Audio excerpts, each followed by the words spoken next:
Well, we are celebrating News 4 Tucson's 70th anniversary all month long. And with the celebration comes anchors and reporters of the past who share memories and stories of the time they worked right here at KVOA. And that includes one sportscaster who broke down barriers in the late 70s. News 4 Tucson's Eric Fink has that story.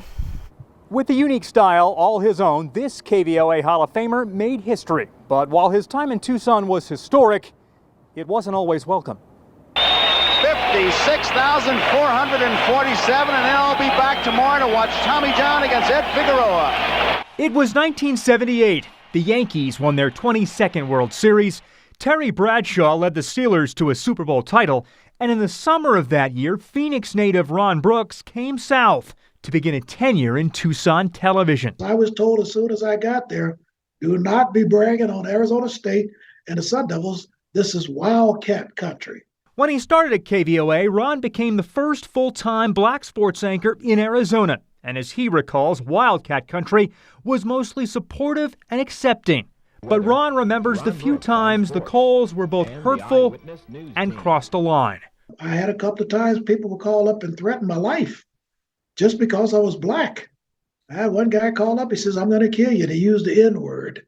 And I said, who is this? I thought it was a joke at first. And he says, no, I'm really going to kill you. Fearful, Ron called the police. They actually followed me home from work for about a month to make sure nobody was out stalking me or trying to kill me. And eventually he went away. And it wasn't just the cops who followed Ron home in this most stressful time. When the 10 o'clock newscast ended, a close colleague was literally right behind him.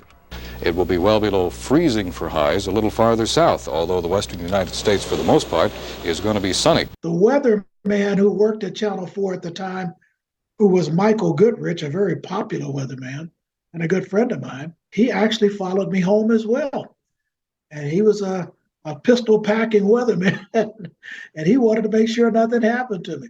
Ron Brooks left KVOA in 1982, leaving an imprint on the station and the city. But Ron says he never considered himself a trailblazer. He looks back with gratitude for the job he so enjoyed and the home he found. They said, just let your personality flow, so I did. And I've never looked back. At the University of Arizona Sports Hall of Fame, I'm Eric Fink, News 4 Tucson.